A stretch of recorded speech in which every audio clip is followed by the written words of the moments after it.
So I was locked out of my mailbox for 2 weeks, and I was told that they had taken the mailbox, the mail out of the mailbox, and they've been put it back into the post office so I could pick it up. And I picked up a couple of packages, and I was like, okay, guys, I'm missing stuff. You need to replace this stuff.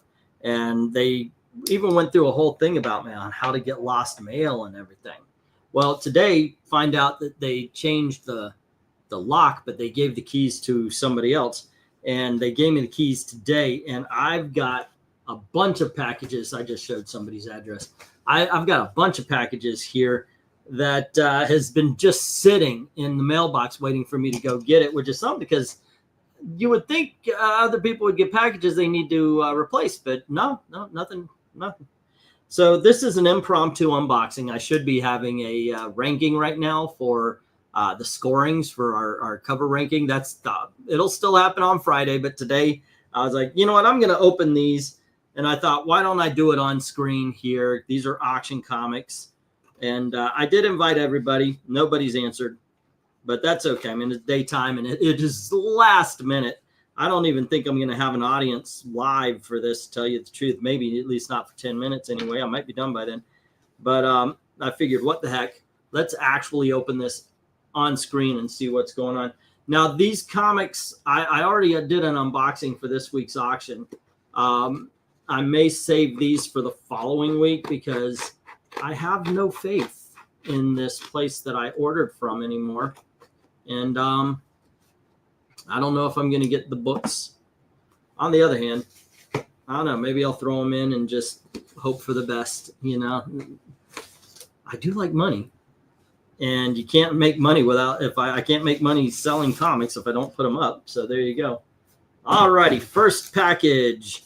Oh, and by the way, welcome to the Matrix, because I've got that green, the green screen up there, and I've got the weirdest light above me that went out, and yet I have no idea how to change it. They didn't. It's not a regular. It looks like an office lamp. It's very strange. All righty, it looks like they sent I forget what those pages are called. How should I do this? Usually I like to put, oh my God, that is in worse shape than I thought it was going to be. What do I think is the coolest book here? Okay, here we go. All righty. First up is a DC 100-page spectacular, super spectacular number 21 from 1973. Superboy. There you go. That's in pretty good shape there. This was not the book I was talking about. It is. I always look at the spine on these thick books from the 70s, the 100-page specials and everything, because sometimes they start to split at the bottom. This one does not. That's awesome. It is in great shape. I did not fix myself up with a empty out box. So let me do that. Last night, part of the ranking, I showed off some books as well. Doctor Strange number 12. I have Journey into Mystery 102. Now this is this is in crap shape, but this is the first appearance of Hela and the first appearance of Sith. So even in crap shape, it's worth a couple bucks. Oh, hey, MK, what's up? How dare you film a green room with right. Hey, Paolo, nice to see you, man. How's it going? MK, join up if you want. Actually, both of you can. I don't care if you want to jump in. Next up, I've got Sergeant Rock. Man, I love the Sergeant Rock. The covers are amazing. And I like the stories as well. Our Army at War, number 265. Then the greatest of all What If issues. This is issue number 32. This is basically they become pawns and they go off and they kill the rest of the Marvel Universe. It's awesome. Freaking awesome. King Size X-Men number 5. We've got X-Men issue number 153. That's the fairy tale issue. Very good. And then this Iconic Storm cover, issue number 147. And on that, the last book in that batch was the Savage Sword of Conan, issue number 76. Sweet. Yep. Yeah, I know me. I'm going to say, well, I should save these, and these are still going to be in the auction. Okay, next up we have Our Fighting Forces, and this is issue number 161. This will probably be in the $2 or $3 books because of this spine issues. I obviously did not pay attention when I was poking my head in to listen to see what's. Come on in, Maranya. I need to. I like to have a little conversation, a little oohing and on of the books we get. But hello, and glad to have you back on air there. Oh, we're doing Bob Layton Iron Man comics. We saved it for the end just to wait for you to get your internet back. All right, next up we have Brave and the Bold, issue number 159, where he teams up with the League of Assassins, or the Master of the Assassins, as it is. There you go. All right, and finally, if I can get these old Dell, or I want to remove this sticker because I love these Dell and Gold keys. Always asking if you're a film of the green room. This is my dining room. It still is. It's just daytime. And since the sun is shining through that green screen I've got using as a curtain, if I can find my other green screen, I would like to just go back. I watched a video of mine. Sometimes I do. That's like an old video pop up and I'm like, let me check this out. And it was a history video. And I was using the green screen as like, okay, and what you want to know is right here you have this guy and what you have in this guy, and I would explain what it was. I'd love to do that again. Here we've got Fantastic Voyage number 2. It does have a little writing on it. There you go. But I still think that's a 3 to 5. No. And we get we hope you're feeling better from MK there, Maranya. Yeah, glad to have you back. Glad to have you back. All righty. And those were, that was one from today and one that came in a few days ago. Let's see. I don't know who this person is right here. So I don't know if it's something I bought or because I've heard like a couple of people have sent some stuff. Oh, Leon. Leon actually sent a couple of action figures. It's Wolverine Volume 1 and 2. Wolverine 1 and 2 for the action figures. I could put those in the auction as well. I think a card fell from one of them. So, yeah, this is kind of open. I think the card fell out of the bottom. There you go. And hello, Miss Maranya. Love that. Thank you. That's a picture of me many years ago at the Ren Fair with my cat puppet at the time. Oh, okay. I didn't want to go on camera because I still don't look 100%. I feel about 85 to 90% now. Yep. But hot dogs are now completely off the menu. Ah, so that was the culprit, huh? That's what got me last Monday. It knocked me out, and I was like, oh my god. That'll do it too. I don't eat chicken fingers now for last. I mean, I can, and occasionally I have, but I still, anytime I think about it, because I got sick off of chicken fingers. Oh yeah, if it's something you really if you get sick off of it, you go, okay. That's like I used to. We got Aldi's tuna a couple of times. Yeah. And the first time I ate it, got sick. So I said, okay. I thought maybe it's a fluke. 3 or 4 months later, we got the tuna again, got sick. Okay, that's still a fluke. Then another 3 or 4 months later, got some again and got sick. So I said, okay, that's it. Yeah, you noticed it's a pattern. It's not me because I was feeling fine otherwise. So it was the Aldi's tuna. So I do not recommend Aldi's tuna. It looks like catfish, smells like catfish. Gotcha. So don't buy it. But anyway, let's see some books. This in general is not a problem for me. I am actually opening these. Usually I already have them open, and maybe even I've placed them, you know, what I think is least cool to most cool. But I am literally opening these as we speak. And yeah, I may have cut the bag here.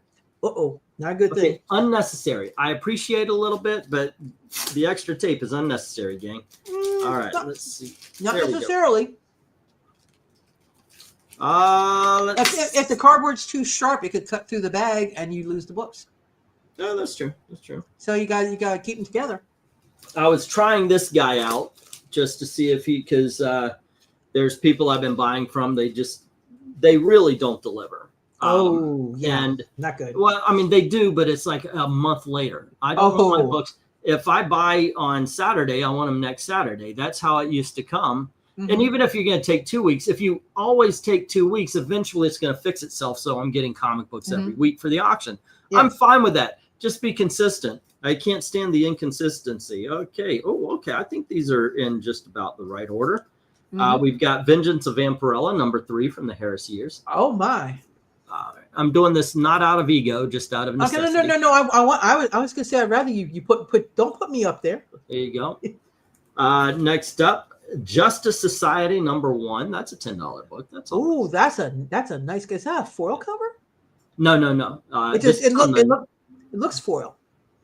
This the is way like they do it. from 99, I think it is. That's what's gonna pop up. The way they did the color on that, it looks foil.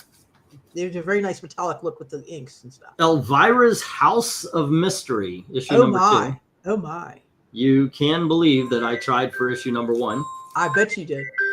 Oh, somebody's calling you. That's not my phone. No, it's mine. And I have mine. Okay. Hold on just a second. Sure. It's live. It's live TV. What you gonna do? Yep. Let's see. And yes, MK, I am feeling a lot better. Hey, Ma. I'm doing a show right now, so everybody can hear you. So no family secrets. What's up? Hi, England Teens Mom. Nothing. I just called to see how you guys were doing. Oh, we're doing all right. Yeah, I'll call you back and I'll explain things. I'm doing a little unboxing, showing off some books that I thought were lost. They were just stuck in a mailbox I couldn't open. So there you go. All right, but yeah, I'll give you a call back. I'll talk to you later. All right, Love you. Bye. Bye, Mom. There you go. All righty. Yeah, I told people in in Sports Pub, I'll let the general audience, who all few people here would know, I am going to not be a snowbird anymore. You're going back to my house. I'm going to Jacksonville. Yes. Yeah. Jacksonville's pretty good. It's of course north from what I. You were like Orlando and such. Oh, the last book of this bunch. Yeah. The Ed Brubaker Catwoman number 1. Oh. So who's that cover?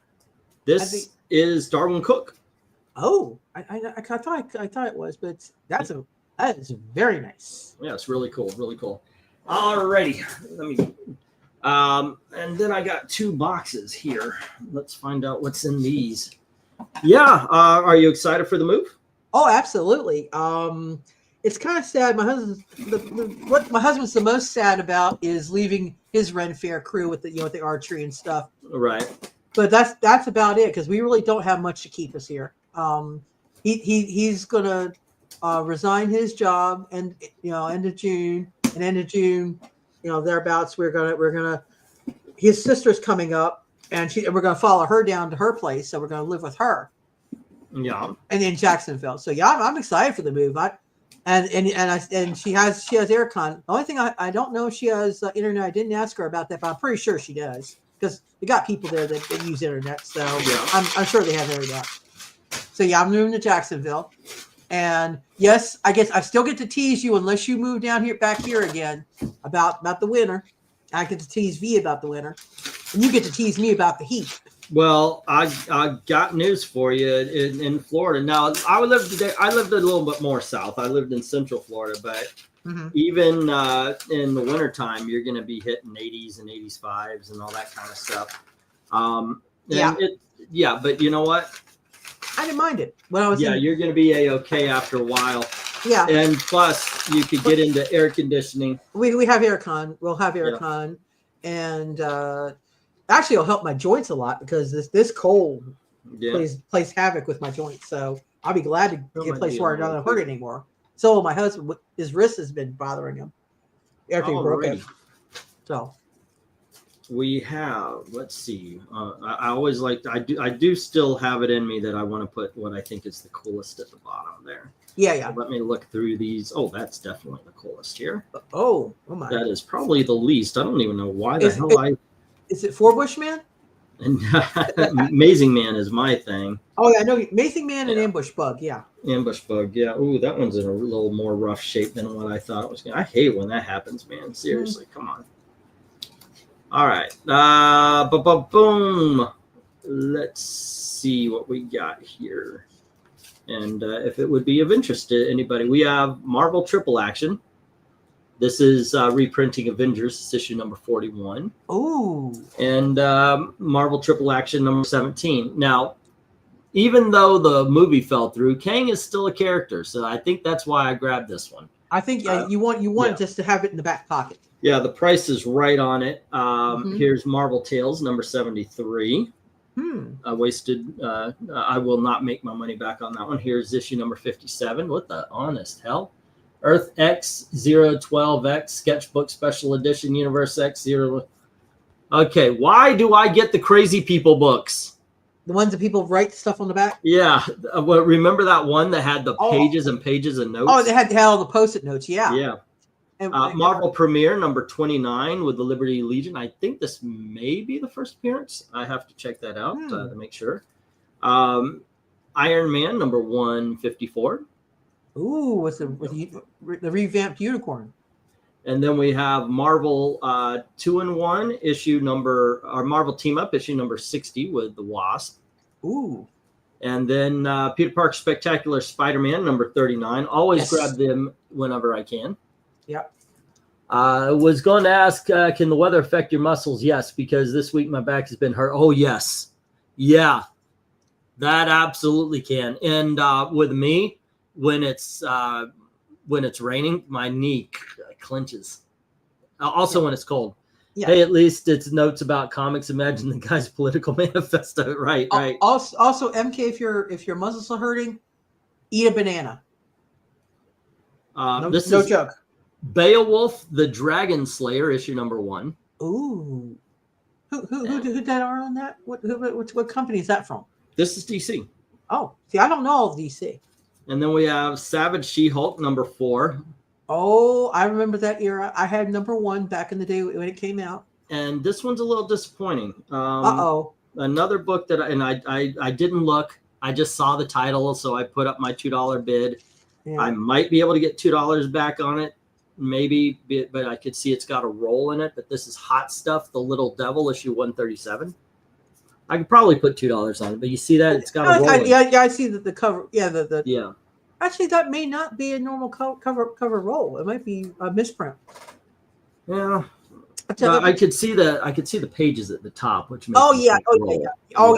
You're right. I know what you're talking about because some books were printed flat like that. Yeah. Yeah. I had books back in the day where they folded up part of the page. And then they printed and they had that little, and then when it unfolded it, then you had a little overhang. So I've had some of those back in the newsprint days. Yep. So. All right. Let's see. This is the big box. Oh boy. It's only this big, but hey, that's a decent sized box. Hey, hey, Ian. Hey, Eric. Hello to Eric and also to Max. Hello. It's not so big compared to what I would normally get. The boxes I normally get are about yay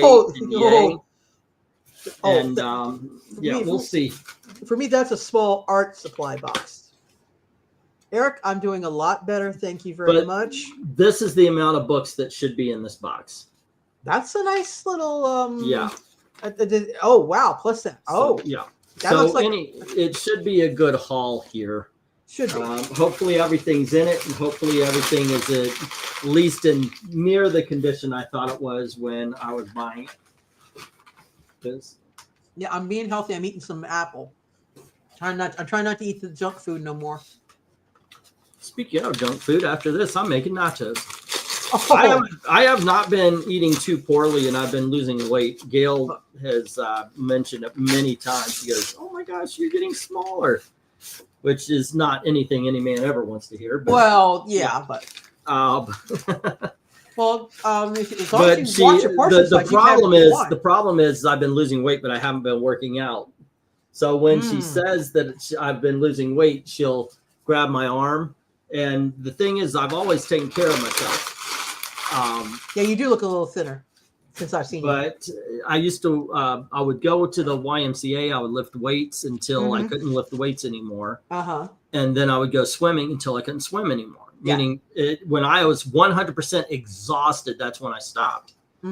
One time got myself in trouble because I always, I do laps through one side of the pool to the other. Mm-hmm. Which, okay, at the end of the lap, I'm on my feet and I can walk through it. Okay, fine. But I was in the deep end. Oh no! And I got exhausted. Like my arms just went, that's it.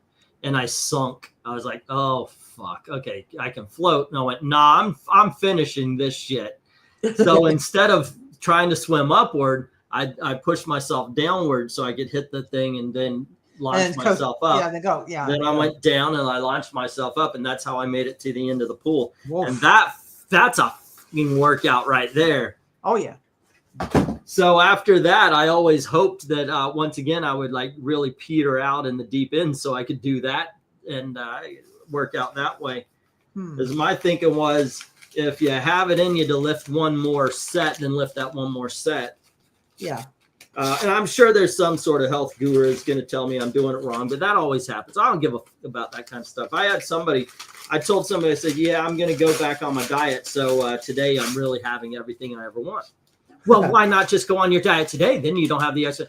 I said, no, because I want to, but you should start right now if you're going on your diet. And okay, here's what you don't understand about fat people. We want it now. We want whatever it is we can't have. Mm-hmm. And if I give myself that one thing, I know I had it yesterday. So I'm not going to want it tomorrow when I'm dieting. Right. So shut the fuck up, skinny bitch. All right. Yeah. Don't tell me how to eat my food. All righty. Now I'm holding these in my lap now. All those books. Oh my. And it's this right here. Oh my. I don't know. This looks like more. It might be because of the type. Yeah, this just looks like more than what I've got in my lap. But I don't know. We'll see. Now, what do I got as the last one? Okay, that's not too shabby. These aren't too shabby. I want to end on a high note. I always like to end these things on a high note. Yep. Oh, okay. These will be fine. I'll throw these in. I have no idea what's coming up. I have ordered these so long ago. They that I saw one title and I was like, oh, why the fuck did I buy that? Because sometimes I go, oh wow, that looks cool. I'm gonna get it. I think somebody will get it. All right, and then it just sits for six months without anybody. Yep. Yeah, we'll see if anybody wants this title. I'll point it out when it comes up. Okay. You never know. Okay. I might want it. This is Grendel #1, the first appearance of the female Grendel. Oh, that's a pretty cover. It is. All right, next up we have. I guess I'll do this one. I picked up here is Grendel #2, same series. Oh, so I might put those together. Sell them as okay. I'll put this one on the bottom. I keep seeing stuff. This is, I don't know. This might have been with this crowd. This might have been the set that I wanted to begin with here, guys. But here we have Sonic Universe issue number 58. Ooh. I've been trying to get Sonic, because I know that we have some fans and such. So. Yes, we do. And here is Fem Force issue number 84. Ooh, that's an interesting cover. And we had Fem Force issue number 30. These are two that we did not have the last batch. This one we did. This is Fem Force number 20. And here is Fem Force number 21. That's a nice portrait cover. The Sonics that I really wanted to get were the ones where the cover looked like the case. This is Sonic number 227. Ooh, like the game, yeah. Yeah. Those are nice. I pulled it out of the bag because this is an old ugly bag and it would just look like an old ugly comic. Yeah. Dom is going to be buying some books hopefully today, and I'll be able to buy some new bag and backing boards for a lot of these. We have the Spectre issue number 1. Now this is a glow in the dark cover. This is also excellent. Didn't we also have one similar to this in the cover rankings? I don't think we ever did the John Ostrander Spectre. So. No, I remember a cover like that, very similar to that. Maybe if we did the 90s, I probably threw that in. So or something like that. Yeah, that is intense. I love it. And Gwen, I am. Oh, sorry to interrupt. I I am changing the name of this unboxing as soon as we're done to the Raiders of the Lost Comics. Yeah. Why the? I mean, that's awesome. Yeah. Yeah, because that is some awesome. It's gruesome. It's macabre. And normally I do not like that, but I can appreciate the detail and I like it. Okay. I have also been ill, by the way, and I've got to apologize for something. And this is probably one thing you didn't notice until I'm about to point it out. I used to have a condition. I cannot process water, or I could not process water properly. Oh. And so I actually went to my mom. I was a little kid. I was like 5 or 6. Yeah. And I said, "Mom, look." And I pinched my skin and it stayed there. Oh, that's not good. And yeah, I found that out as she whisked me up. It took me to the hospital immediately. Thing is it pops up occasionally. Now, obviously, I'm not so bad that my skin isn't retracting, but you'll see things like I'll lick my lips a lot. Because you feel right dry. now, I am parched. So if I drink a little bit more, by the way, that's also why I always have a jug of tea when I'm doing these things, because I get dried out while talking. That's where I have like a couple cups of water right by the desk. But yeah, I have been under the weather, not as bad as you, for sure. Yeah. But yeah, that has actually been going on. Okay, so we're back to the comics, and we have Fem Force number 88. With my, I like that. Yeah, there is a rule for Fem Force though, and this is a hard rule. It cannot be changed. The more skin showing, the higher the book, the book's value is. Yeah, that just happens to be. I know some people enjoy these, some people don't. I do, so I pick them up whenever I can. This is Classics Illustrated. This is Daniel Boone. All right, Classics Illustrated, issue number 96. I vaguely remember those either in grade school or high school. They have them in the library. Well, this is 1952, this one. I'm talking about, well, hey, I was in school in the 70s. Okay. So this is 1963, Nightmare and Casper. Ooh. And it's one of those double-sized 80-page things. Ooh. All righty. Next up, we have the Green Lantern, issue number 70. Oh, I actually, when you were doing the cover ranking on that, I actually looked up that issue to see what was the plot of that things. It looked like Plastic Man on the cover, and it's not. It's some weird guy from some weird planet, and it's Silver Age silliness story, but it makes sense. Okay. So it's actually a good story, but it's Silver Age silliness. The plot, the premise of it. For those of you who like a little bit of Silver Age silliness and such, Walt Disney. Oh, Sleeping Beauty's Godmothers. Oh, now that's an interesting little spin-off book. And here is Detective Comics number 380. Okay, was that oh, nice. I love that.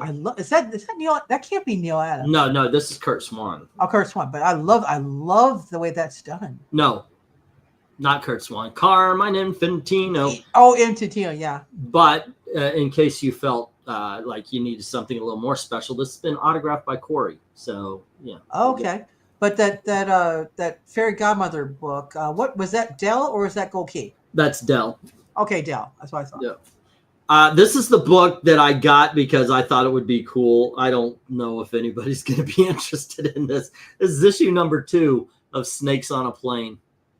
You know what? Somebody, I can see MK buying that just for the maybe. All right, we actually had one of these a couple of weeks ago, or the last auction. This is issue number 235 of Superman. Ooh.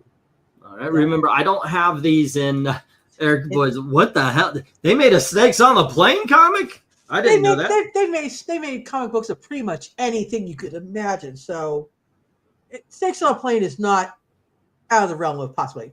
Avengers Spotlight number 22 with the Swordsman. Ooh. Harvey Collector's Comics. This is issue number 1. Oh.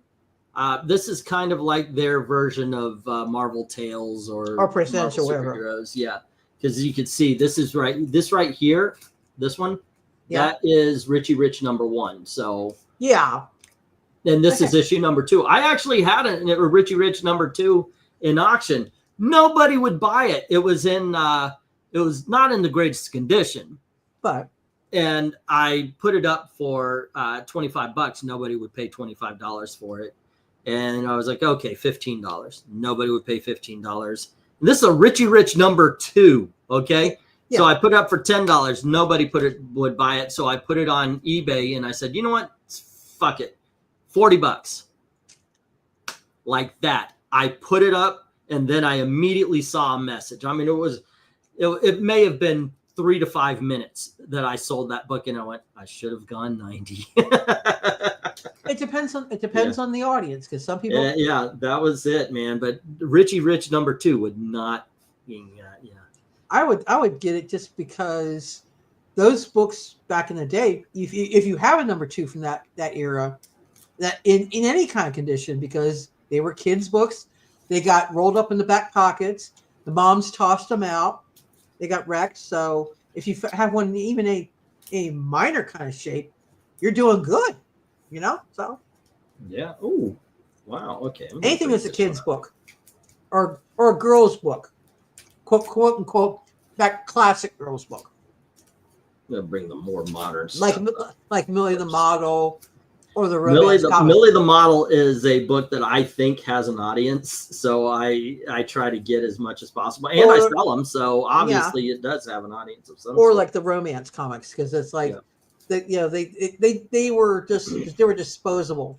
If they survive in any kind of good condition, that's why they're valuable now. Nobody really paid attention to them. Nobody paid attention to them, and like I said, they got tossed out by mom, or the kids just wrecked them and they got tossed out, whatever.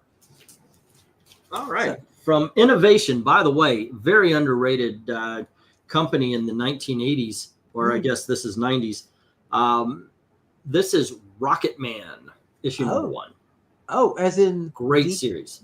As in the Rocket Man, in Rocket Man from the original series before Rocketeer.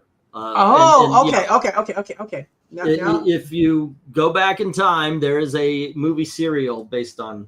So here we have Don Winslow of the Coast Guard, the Masked Marvel, Don Winslow, Rocky Lane, in Cliffhanger Comics from AC. Oh, my. Why have we not done this? Why have we not just gone through the golden age and reprinted them? Here we have Bullets and Bracelets, is an amalgam comic. Amalgam comic. And that's the Punisher and Wonder Woman. Yeah. Then we have Kiss Psycho Circus number 1. Okay. And we have Sonic the Hedgehog number 226. Oh, another one like the game. Here is Detective Comics number 538. Ooh. I know, with Catman. That's awesome. Not to mention the colors in that are great. Mutiny on the Bounty. This is Classics Illustrated issue number 100. I would get these and say, give them to the kids and say, read this. I'd sell them. I mean, the person who's buying it, I'm saying. Yeah. Okay, next up we have Edgar Rice Burroughs, Korak, Son of Tarzan. This is issue number 30. Okay. There we go. And we have Ghostly Tales, issue number 125. Ooh, that's a Charlton. Yep. And then we've got Sergeant Fury and his Howling Commandos, issue number 74. Oh, I like that is a badass cover. I don't think that's a Steranko, but it's Steranko-esque. Because he had those more cinematic kind of covers. I'd have to look this one up, but Sergeant Fury, I remember I had a pile of Sergeant Fury that just would not go. Oh, but I saw this cover and I saw the price and I went, give it a try. That one I would have, if I was buying for an auction, I would have picked that up because it's just doggone cool. Marvel versus DC and Amalgam will be 30 years old next year. Wow. That's something. Just thank you. We're all old. We know this. One thing that does sell, however, is GI Combat. This issue 129. Oh, that is nice. I don't think we did that cover. And then we have Marvel Collector's Item Classic. This issue number 22. This is the older double-sized issue. Oh. I had one of these recently. This one is actually in not as good a shape. I wish it was. Well, what is it? This is Justice League number 110. It's still. Oh yeah, it's still, because what I was talking about is right here. Oh yeah, that's I don't going to like happen that. that's going to happen with those square bounds. And it's also So gonna that's happen why I with was the book. pointing. That's why I was pointing out the other one. It didn't have that. I was like, oh, okay, that's in great shape. That's what you want. Yeah. Here is a Just Married from Charlton Comics, and that is issue number 111. Oh my, that you can definitely tell it's the 70s for that one. Yeah, I would. I wonder who did the cover, because I know we do have some serious people on the covers of those. Yeah, oh yeah, because Ramita Senior was doing a lot of that stuff. Yep. I think this one goes further down. I'm going to put this one. There we go. Let's see, I don't have a paper on hand. We have That Wilkins Boy, number 6, an Archie spinoff. Had a couple of those. Then we have Pep Comics. Now, the rule is, if you can get Betty and Veronica in bikinis, you get it. They're in half shirts and shorts. So okay. What was the number on that? You said it was Just Married, 111. I'm gonna write it down, and I'll get you the info. Michael Hart's mentioning on the Sergeant Fury could have been John Severin. So yeah, it could be. It feels very, like I said, it feels very Steranko-ish. Could be. John Severin was the same way. He was also very cinematic. Alrighty. This is going to be great auction this week. I might just throw these in. Why not? Go for it. Yeah, make as much money as I can. Yep. I showed off some books already that I had gotten from the show, but let's see, because I had some really good big dogs and some really good. I had some great $2, $3, no $1. Yeah. You know, the X-Men Micronauts miniseries. I got the whole thing here. X-Men Annual number 6. Ooh. Detective Comics, something or other. Yeah. There you go. I mean, this is going to be a really good auction with some really good books. These are the big dogs I'm showing off right here, and I'm not going to go through the whole thing. Yeah. But yeah, so I already did a video there. It's up already. If you guys want to check out the whole thing for this. Hey, look, kids, Weird Western Tales with. Oh, I just saw the Batman '89 novelization adaptation in there. Yeah. So, yeah, lots to look for, lots to look out for, and so please join us this Saturday, 8 p.m. Eastern. Sure. Only got a little bit left for the box unboxing that just came in. This is Tarzan of the Apes, issue number 208, or as DC would call it, issue number 2. Oh yeah, because it's. And then Detective Comics. This is issue number 401. Oh wow! I love the pose of Batman on that. And we have Detective Comics issue number 366. Always one of my favorite covers. Yeah.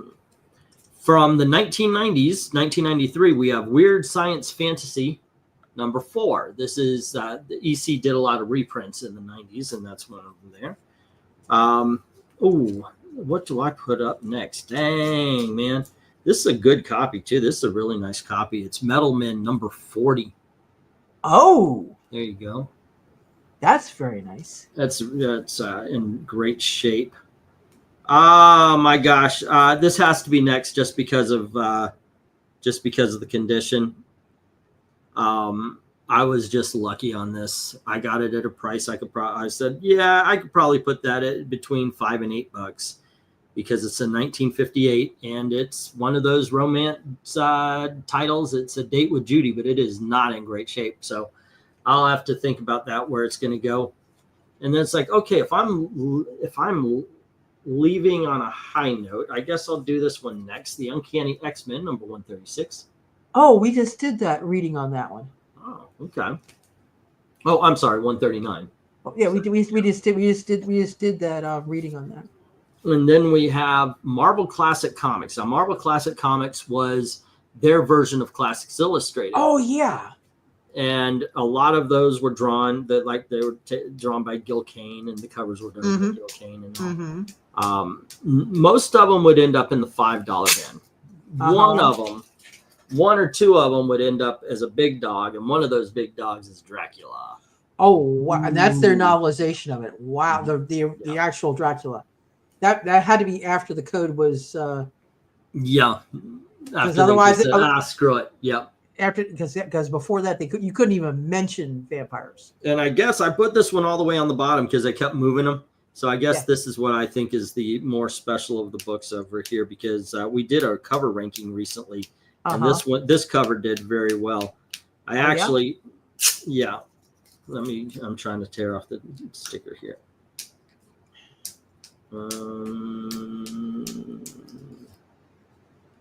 There we go. Okay. I like it when they come off in one pull, or otherwise it's like, God dang it. Or are you gonna have the Justice League? This is issue number 19 of the Teen Titans. Oh. Now this is Nick Cardy. And yeah. I think I don't know if we read that one up, but it feels very familiar. He is awesome at covers. I'm pretty sure we did that as a cover ranking. So there you go. These, and like I said, I did another unboxing. Yeah. Those are all going to be in the auction this week. Please join us 8 p.m. Eastern Standard Time, EST, otherwise known as Englentine Standard Time. There you go. I'll try to be on time this time, James. Yes. Hello, Jay. Yeah. So, yes, I'm back. Yeah, there you go. Hello. How's it going, guys? Yeah. We're about to close up, so this is when we get everybody jumping in from. Of course. Yeah. Of course. But there you go. I am so looking forward to this week. Like I said, I did a whole other unboxing. We've got like Marvel team ups. I am buying new bag and backing boards. I'm just waiting for. Yeah. I'm waiting for Dom. Dom bought a whole bunch of books, so I'm waiting for him to pay. And then you gotta go and get the Then I want to get to Amazon really quick because I discovered this brand of comic book bag and board. It's better than BCW. It is. They're thicker. It's just they make the books pop.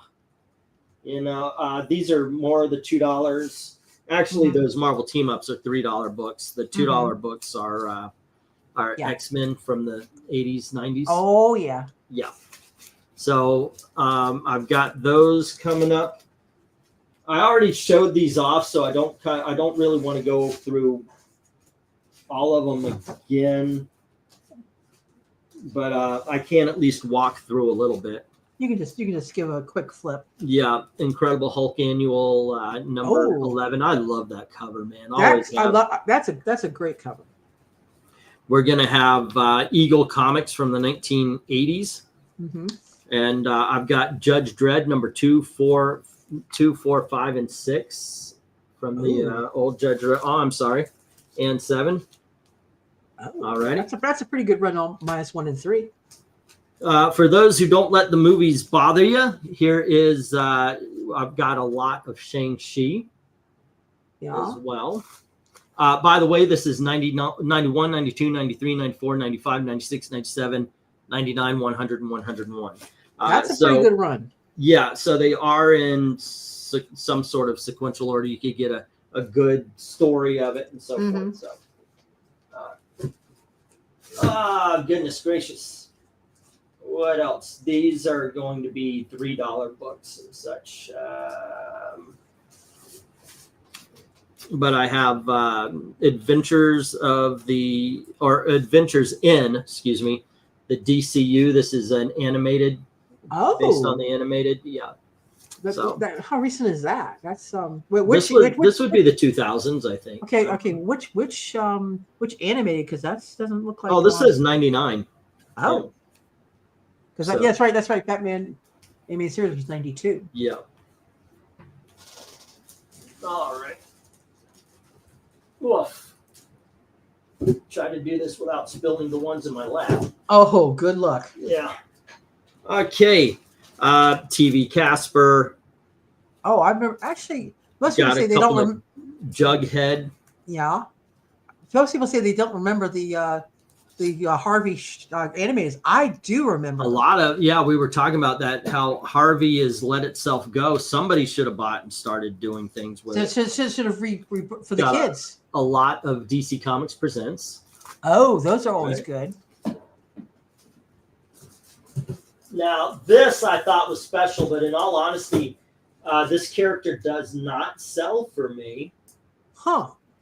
So I don't know how it's going to be, but this is the Flash issue number 293. Wait, and then we've got Flash number 330. And here's issue number 317. Yeah, Flash does not sell for me. Oh, you have to but I saw these and I was like, oh my gosh. And for what I got for them, I was like, yeah, and that black cover looks really good. That's pretty crisp. But what really got to me that I wanted to get this group of Flash comics was here we go. I got the trial. Oh, the Flash. Oh. From the last issues of the Flash were him on trial.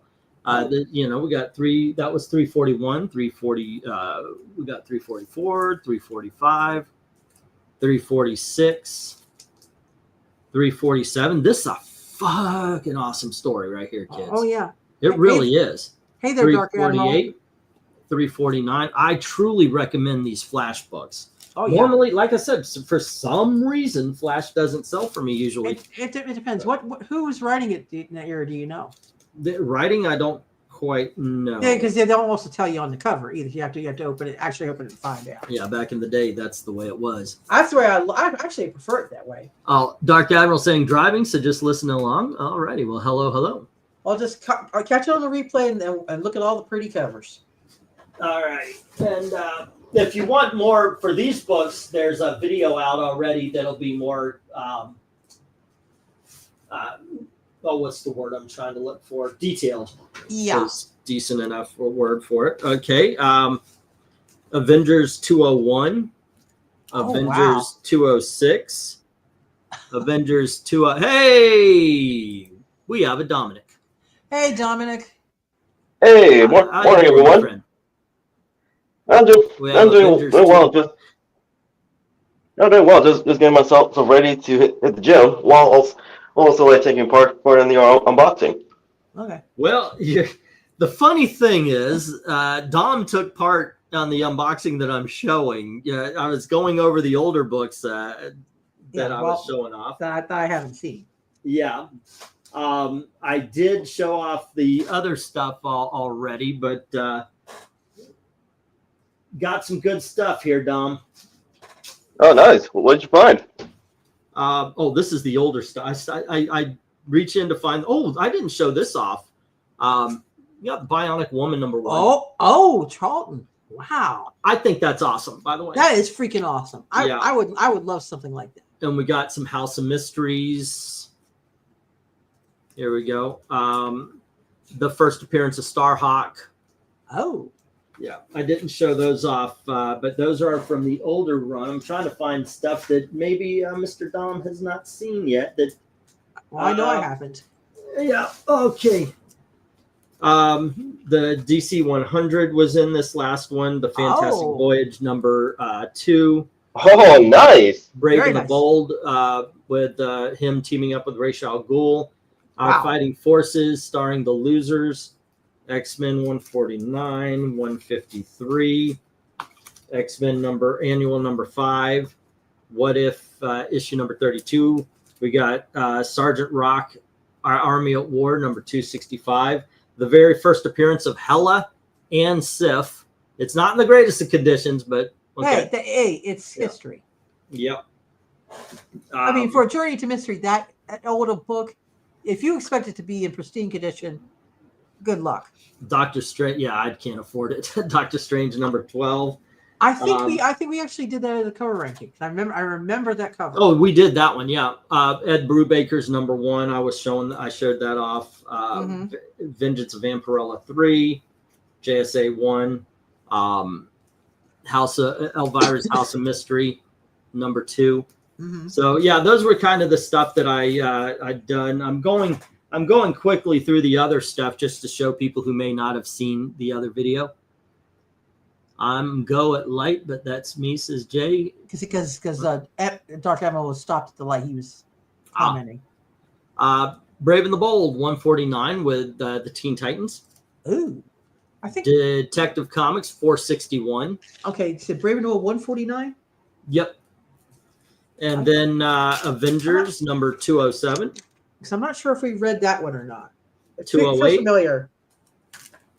209 and Ooh. 210. Ooh. Ghosts, issue number 101. You have to give away issue 200. Iron Man, number 101. 101. Ooh, with Mr. Frankie. Frankenstein. Yep. Funkenstein. Issue number 127. Ooh, yes. All right. What's the next one? What's the next one before Demons Possessed? What was that issue?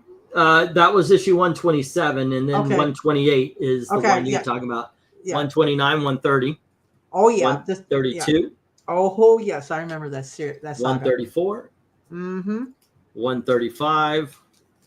Yep. 136. 138. And 139. There you go. Man, that mask, yeah.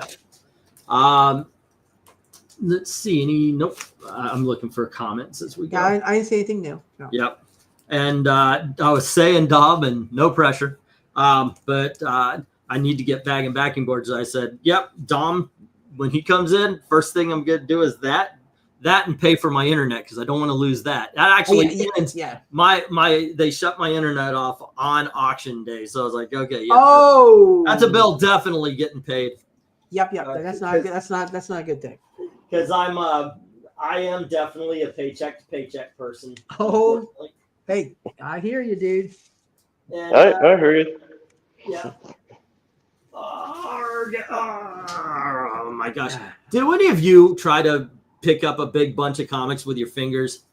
And how many of you that do that have picked them up at one point and just to have them fly everywhere? I don't have them. They don't fly. I just pick them up and I go, put them down really quick because otherwise my hand's going to go. They will drop. I make sure to grab them and put them down real quick before that happens. Yeah, I have been on where it's like, okay, I got them. Yeah, I don't have quite the flexibility in my hands as I used to. So. Oh my goodness gracious! There we go. You know what, Dom? I'll tell you what. I'll do one more round after this. I mean, I'm not doing anything. I told the kids today, I'm not doing anything until 10:30. I'm not doing anything I don't have to. I don't. Yeah, I don't want to. I mean, I hear you. My plan after this is make nachos, go upstairs, maybe shoot a few Nazis in the head, or what I call Nazis. People. In the game, yeah. What game are you playing? Sure, Maranya, in a game, yes, because I'm American and I don't own guns. Okay. No. Well, I'm trying to keep safe your channel here, Dave. Okay, yeah. No, yes, it's a game called Sniper Elite. I am a Ooh, Sniper Elite. That's actually a good video game series. It really is.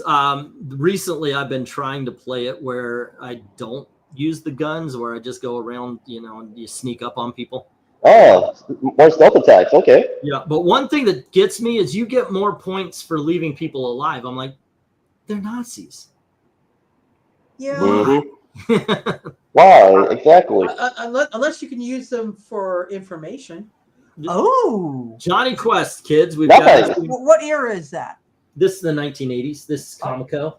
Oh, okay. That is issue number 29. Here's issue number 28. Oh. We have issue number 26. And issue number covers. 23. If you guys are wondering, no, the Dave Stevens are not here. Trust me, I looked. Issue number 22. When I saw this, I kind of walked by the boxes and I flipped and I saw Johnny Quest. And I went, zoink. And then I was like, well, if they have these, and I was like, okay, I'll do this. Where's the Dave Stevens? No. No. Well, of course they don't have those because those are going to ones they're going to have either on the wall. Here's or number slabbed 21. or whatever. Yeah, I always look out. You never know. Maybe they'll slip up. Here's issue number 19. That's an interesting perspective. I mean, granted, with Comico, I think they have produced tons of classic series, be it ongoings or Oh, yeah. miniseries, from Elementals to Mage and No, Grendel. This is a Oh. comic book cover. We actually did Johnny Quest 1 through 12, so you've seen that one, Yeah, that's and very you've familiar. seen this one. And if I remember, Oh, wait a minute. That one I think is a wraparound. I was about to say, if I remember correctly, It is a wraparound. Those first couple.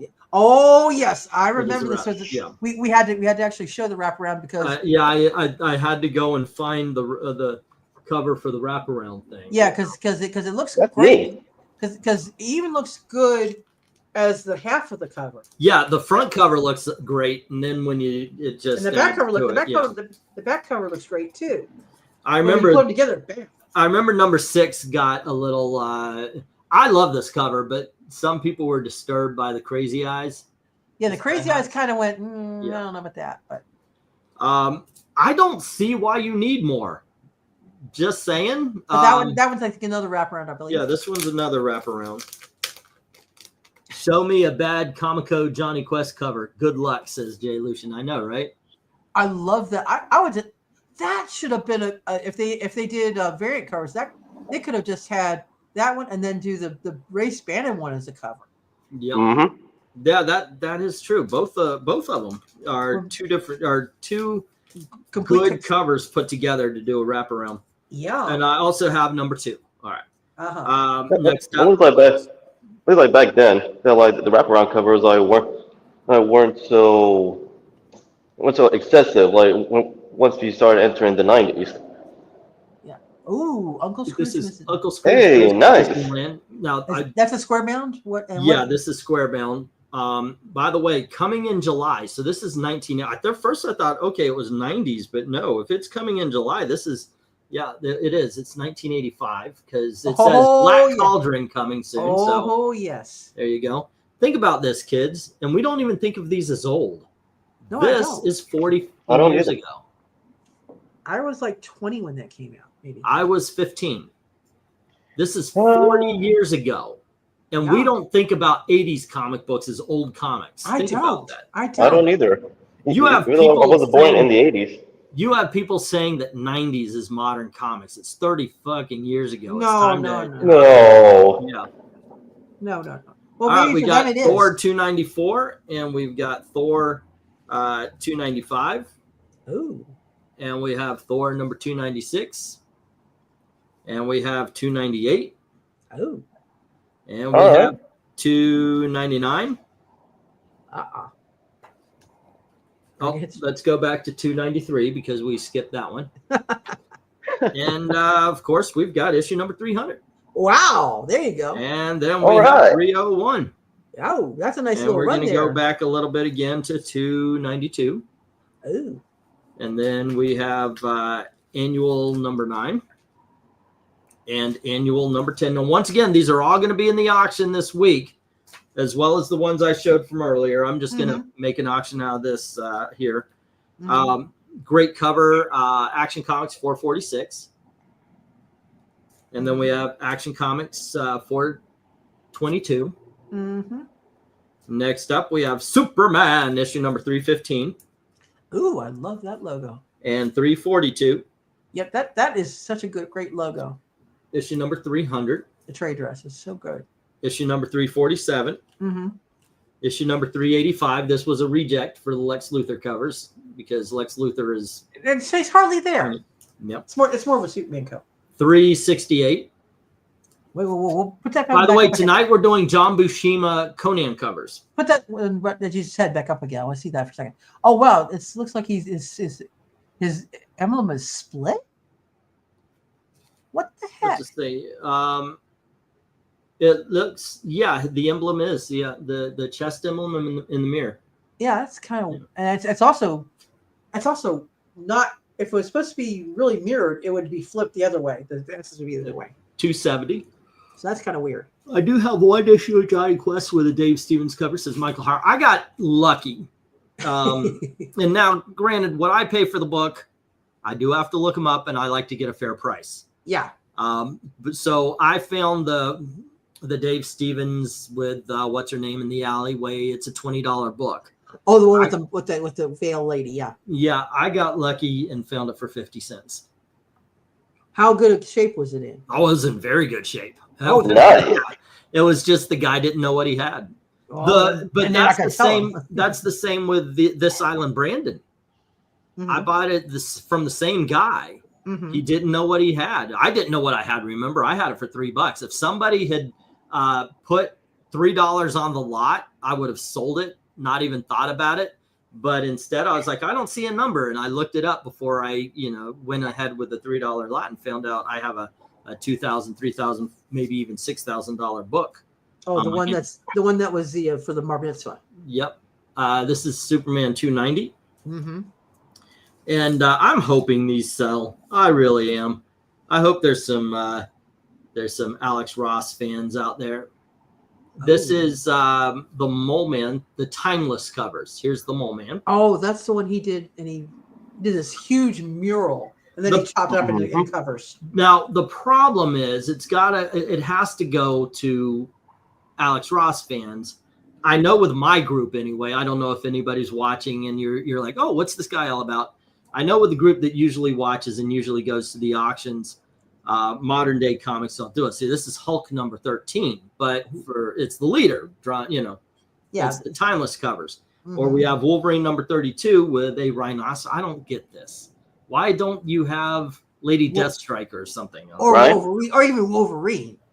Yeah, that's a freaking awesome Rhino cover. Don't get me wrong. That would be. That should go to a spark to the Amazing Spider-Man. Now Wolverine. Yeah, you got the leader on the Hulk. I get that. I don't understand Mole Man on Deadpool. I kind of get it because it's offbeat. Hela should be on Thor. Absolutely. Absolutely. But it's still a great freaking Hela cover. It's a gorgeous Hela cover. Captain America Cold War Alpha number 1. It's a one-shot. That is appropriate. Yeah. That's Baron Zemo. That's a Captain America villain. That's a hella good cover. Avengers Forever. Yep. Okay, that makes sense. It's fitting. Okay, this one makes sense because it's at least Spider-Man adjacent. Red Goblin with Sandman. Oh, that kind of is. Yeah, you're right. Now, if you guys want to do yourself a favor on this channel and on From the Longbox, my other comic book channel, MARANYA and I did a video that really needs your help. It's basically Dead on the Vine, but we went through and we talked about all 10 of the Mandarin rings. What we do, which ones are more powerful. It was a lot of fun to do. Please check that out. All you got to do is look up Mandarin on the channel and you'll find it. Yeah, and you wonder why he didn't use more than one ring at the same time. I know, right? But yeah, this is once again, these are all the Alex Ross timeless covers. Oh yeah, Alex Ross. And this makes sense. It's Daredevil number 9. Oh, that woo, hot cha cha. That is a gorgeous cover. Yeah. Hot cha cha. Amazing Spider-Man number 24. That makes sense. And Captain America Sentinel of Liberty issue number 11. Oh, MODOK. Yeah, I love that. That's one of my favorite of those. That is MODOK. I like that version of MODOK. Yeah, that's done very, very well.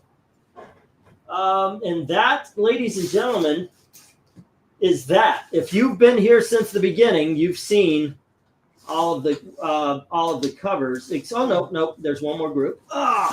You thought it was over. Oh no. Oh There's boy. Ooh. Do you have icy hot? You're gonna need I just heard the pop. Oh, okay, that's gonna come back to haunt me. Oh yeah. Okay, here goes a few more, kids. We've got Nightbreed number 1, which is awesome. The very first issue of Legion of Superheroes. This is issue number 259. Wait, what? Nice. Okay, before it was called Superboy and the Legion of Superheroes, right? All the way up to 258. Before that, they were in Adventure. Before that, they were in Superboy and right. Yep. This is the very first issue that Legion of Superheroes had their own comic book in. What does MODOK take for headaches? He takes extra strength Tylenol. Or aspirin. Veronica. Or Excedrin back in the day. Free Comic Book Day. This is Adam Hughes' cover. I like that cover. Yeah, me too. Magic number 1. You know all those horseshit people who say, "Oh, New Mutants number 14, first appearance of Magic." Because it's first. There is literally a comic book, but no one calls her magic in that. Go yourself. It's you on the speculators. it's on the freaking cover. It's on. It's on the freaking But cover they to get told the, her that. I need a spec. I need a spec. I don't it's on the cover to get the copyright. This is Justice Society of America Gold Edition, and this is the first 3 issues of the Jeff Johns run, Ooh, the most recent. And, I like that. yeah. Okay. Normally, I don't recommend modern comics, but that one I would. Ghosts of Dr. Graves, issue number 25. Ooh. And Sergeant Rock, issue number 333. still nice. It's 401. Oh, And 389. nice. I love that one. Me ISIS, too. issue number 2. Of ISIS. Ooh.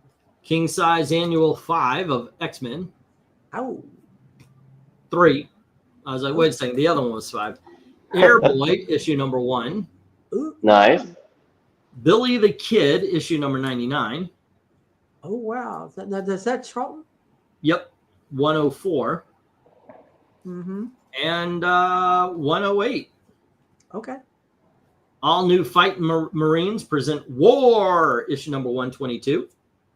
I'm gonna check And my, this will be last of the older ones. This is issue number 1 of Last Starfire. Fighter, not Fire. Yeah. There you Okay. go, gang. So like now, if you have been with me since the beginning, you have seen the entire Mhm. auction. Yeah. It's like, yeah, I am an Alex Ross fan, but there is one character I do not like Alex Ross drawing. Only one. Iron Man. Yeah, I don't like it. It's too hyper realistic, and I don't. He makes it shiny. He makes it too shiny. Yeah, like he'll put reflections in it. Reflections upon reflections upon reflections. And All I it's can think of is, the guy's fighting people, right? He's getting into scuffs. He's not Yeah, shiny. he's not shiny. I mean, I see Silver Surfer. I like the Silver Surfer that he does, because that's supposed to be shiny. Mm-hmm. But Iron Man, I just don't like it. The hyper realistic. His Spider-Man, I love, because I love the way the cloth costume looks. It looks like if Spider-Man was really running around. And Yeah. same with Captain America and Thor and all the others. But Iron Man's the only one I do not like. I do not like it, Sam. I am. Okay, they're kind of mixed up, Dom. So I'm just gonna show off. Here you go. This is one you hadn't seen yet. We got She-Hulk number 4. Ooh, oh, wait, did we do that cover? Yeah, I'm doing these because Dom and some other people have jumped in late. Oh, okay. So we had Beowulf, issue number 1. I meant ranking for that cover. Oh, yeah. Have we ever done Savage She-Hulk? I don't know. I thought we did She-Hulk. I thought we did She-Hulk. Did we do? I guess we did Savage, not Sensational. We did not do Sensational. No. Peter Parker Spectacular Spider-Man. That's issue number 39, and we've got Marvel Team Up issue number 60 and Iron Man number 154. Yep. Marvel Premiere issue number 29, first appearance of Liberty Legion. Mm-hmm. Marvel Tales issue number 57 and issue number 73. Mm-hmm. Marvel Triple Action issue number 17 and number 41. Alrighty, I've showed off the weird Western and the Batman and the Demon. Yep. Before there's showed off the Star Spangled Warrior. Here's our army. Boom. Okay, these were in the last video. X-Men Annual number 6 and the Micronauts. I showed those off already. So let me put those up. Oh, speaking of the Demon, there is an issue where the guy's yelling and saying, he's supposed to be saying "kill him" on the cover, and the bottom part of the balloon is blank, and every cover will have that because it is a printing error. And I found this out. What they did, they had like a black plate, which is all the black inks. You have the red plate for the red colors, yellow and blue. They were supposed to transfer the 2 words "kill him" from the black plate to the red plate, and somebody lost the memo. Okay. So that's why there's a cover, and it's a printing error It's not like, oh, one or two covers have it. Every cover will have it because they goofed up the printing. All right. That was the problem with the 4-color process. If you had those plates misaligned just enough, you get some really weird, funky colors, and that's why they had the problems with the Hulk back in the day. And also, like I said, with that cover, if they didn't put it on a plate, it didn't get printed. All right. Just to go over the books that I got today again. We had Teen Titans number 19. A lot of fun. Oh, that's a nice one. Yeah, that's a good one. Marvel Classic Comics number 9 with Dracula. Dun, dun, And yeah, if dun. you've been here since the beginning, you've seen these. So, But the other people haven't seen them. Uncanny X-Men 139. Yep. We have A Date with Judy from 1955. This is issue number 48. Not in the greatest of shapes, by the way. There we go. We got Metal Men. This is actually in good shape. Metal Men issue number 40. Weird Science Fantasy issue number 4 from 19. Nice. Okay, that's here's CC. Okay. Detective Comics number 366. Yeah. And Detective Comics number 401. Wow. Here is Tarzan of the Apes. This is issue number 208. Oh. All right. And Pep Comics, issue number 576. And then we have That Wilkin Boy, issue number 6. Yep. It's That Wilkin Boy, not That Wilkins, by the way. Yeah. Just Married from Charlton Comics, issue number 111. And we have Justice League, issue number 110. Okay, you said, okay, I gotta check that. Okay. And then we have Marvel Collector's Item Classics, issue number 22. And we have GI Combat, issue number 129. Sergeant Fury's Howling Commandos, issue number 74. And Ghostly Tales, issue number 126.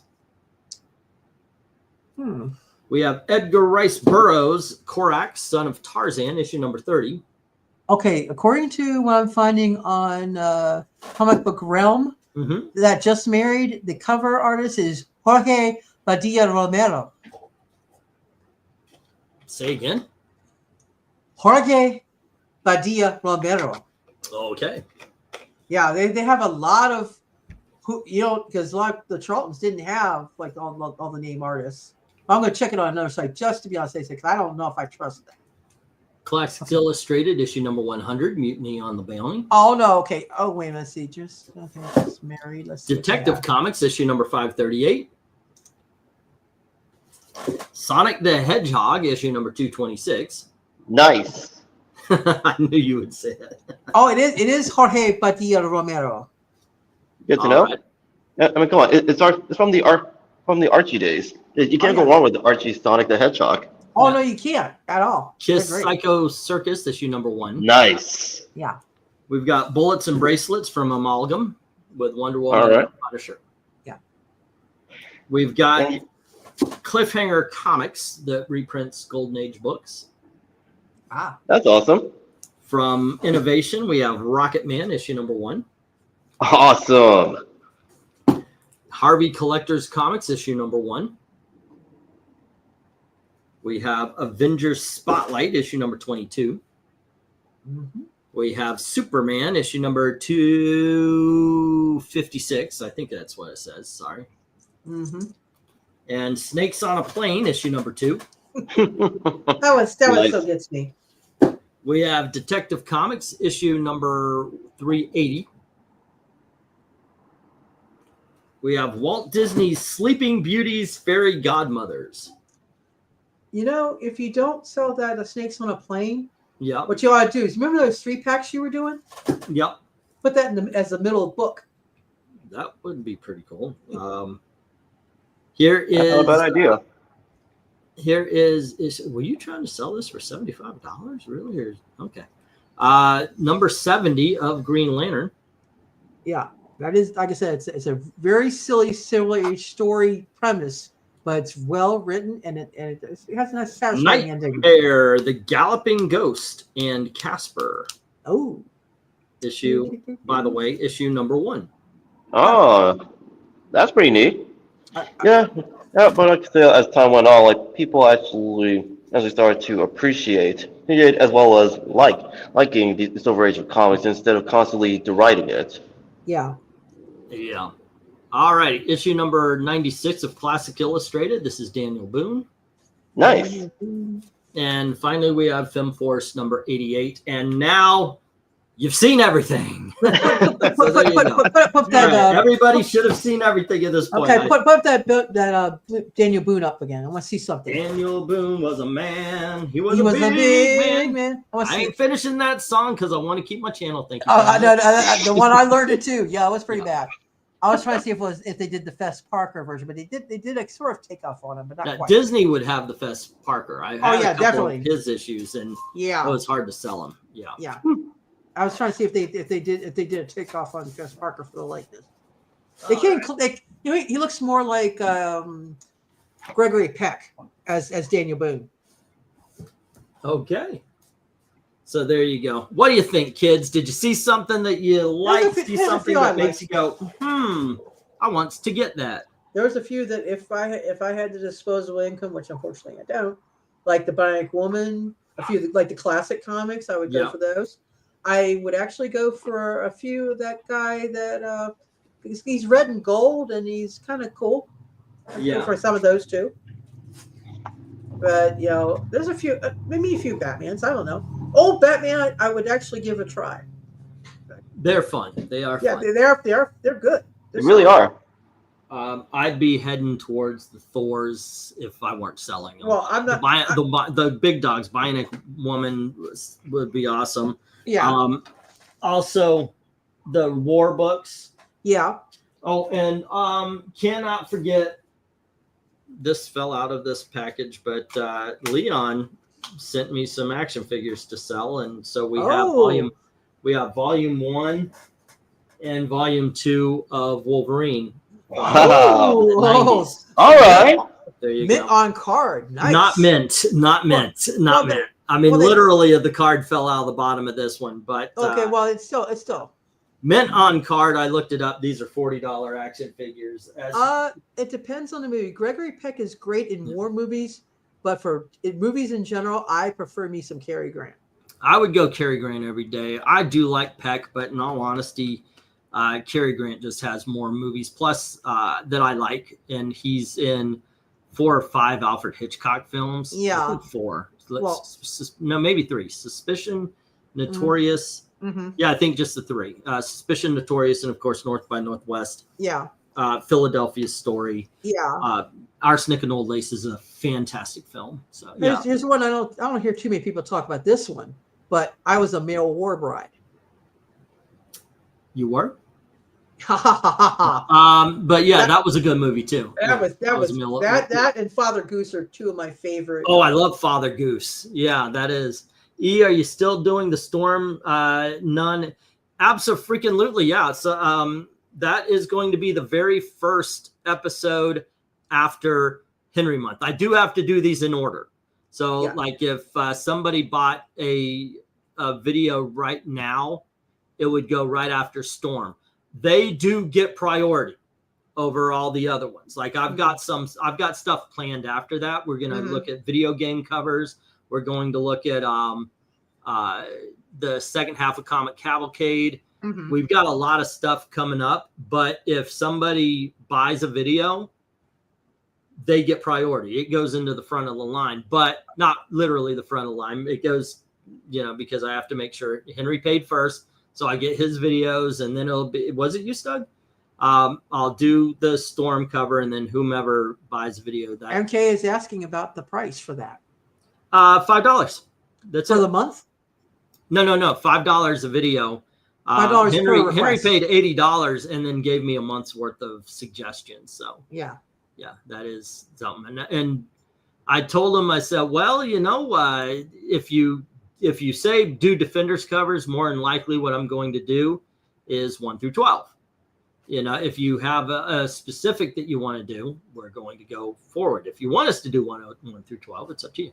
But if you just say like, if it's something we've done before, I'm going to continue if you don't give me the numbers. Like if you want Savage She-Hulk done, I know we did 1 through 12, so we would be doing 13 through 25 and just finish up the whole thing. Yeah. And that's to anything we've already done before. But if you wanted specific covers, like Henry did a lot of artists, so we picked this from this book, this from that book, you know, so forth, so on. So, and if you want to go over the covers that we've already done, that is your prerogative. But it's not going to be as exciting to see the covers the second time, and maybe sometimes not necessarily. Depends on the cover. Some of the covers, I feel, got an unfair showing because some people just didn't appreciate them.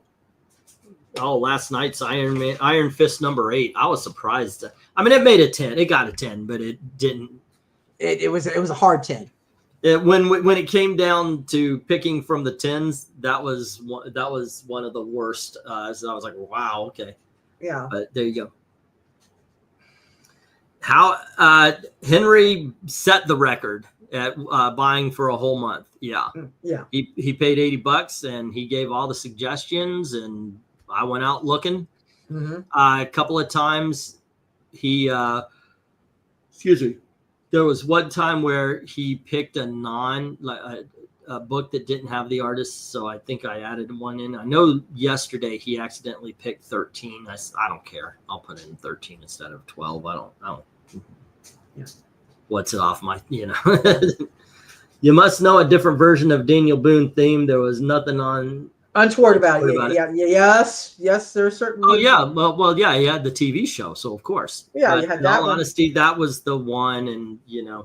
Yeah. Ooh, we said a bad word, and then when back in the parents day, found out, we got our asses whipped and corrected. My dad stood for none of that shit. To tell you the truth. Yeah.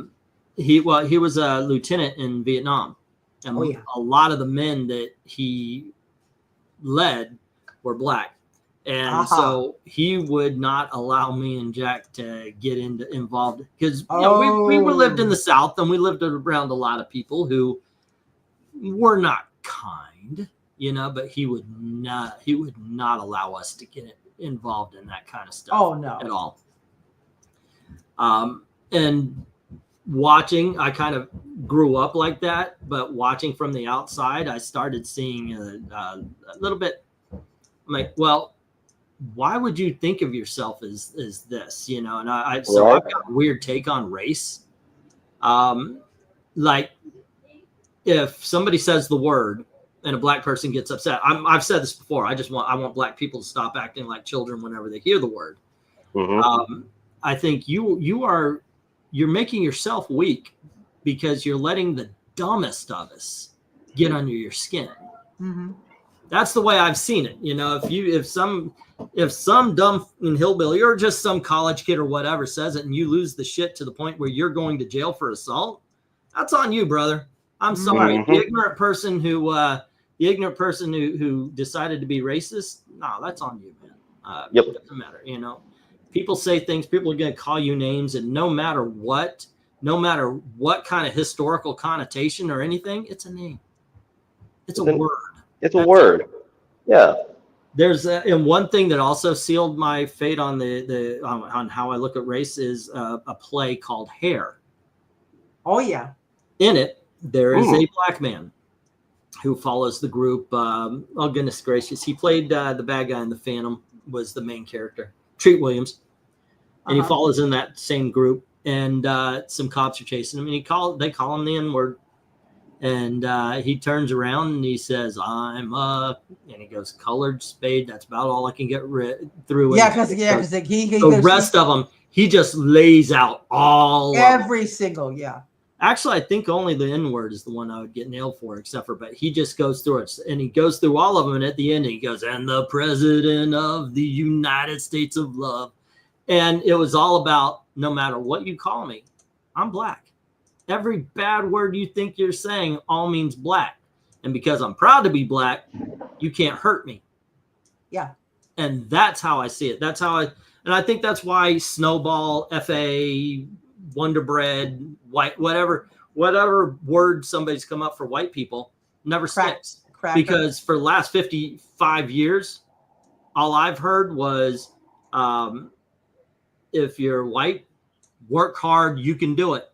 And if you're black, hey man, unless the white people change, not much we can do. Good luck. You know, and it's been ridiculous. It's been ridiculous. Yeah. But anyway, that's my soapbox. So there you go. That was Engletine's soapbox, I suppose. That's my soapbox on the race thing. Yeah, and that's how I look at it. I probably just got more shadow banned. Oh, by the way, did you monetize this? No, I don't think I did. I just I should have asked. I didn't want to. I just didn't. Okay. But, yeah, a lot of times these don't get a lot of views, and I thought, you know what? And then I thought, you know what? I'm advertising here, so yeah. Because that's what this is. This is an advertisement for the auction. So why? Yeah. Okay. Why I'd ask. So, yeah. But there you go. All righty. Anyway, I don't see the things moving. Nobody's calling yet. Nobody's calling for my head yet. Or they're going. Well, Kim, I'm reporting. No. Yeah. One thing I know. One reason why I'm shadow banned is unlike Crowder and Tim Pool, who've got huge channels and talk openly about this stuff. They will not say the things that I will. Because they protect their channel. I don't as much. I prefer to have the freedom of speech, but I do understand that saying certain things is just wrong, in all honesty. Who's the better actor, Peter O'Toole or Annette O'Toole? Peter O'Toole every day. Look, I like Annette O'Toole. She was, of course, Mama Kent in Smallville. She was. Oh, wait a minute. I thought was that Annette O'Toole? I thought that was somebody else. Well, sometimes she gets confused with what's her name from. She was in the James Bond movie. She was Dr. Quinn, Medicine Woman. Oh no, that's Jane Seymour. Yeah, I know. Sometimes I mix those two up. But, Peter O'Toole every day, twice on Sunday. Peter O'Toole, you got to check out a movie called My Favorite Year. It's a 1980s film. He plays a movie star that's going to be on kind of like a Carol Burnett kind of thing where they do a lot of skits. And it's about this guy who has to watch him. Balky from Perfect Strangers is the actor who has to watch him and keep him in line. It is funny. I heard about that movie. It is so good. I think it was that's what I heard. Although, actually, I was introduced to Peter O'Toole through No. That's even before Harry Potter. Okay.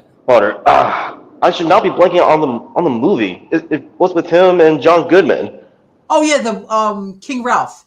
Thank you, King Ralph. Oh yeah, okay. I was about to mention that. Okay, King Ralph. Yeah, King Ralph was how I was introduced to Peter O'Toole. Yeah.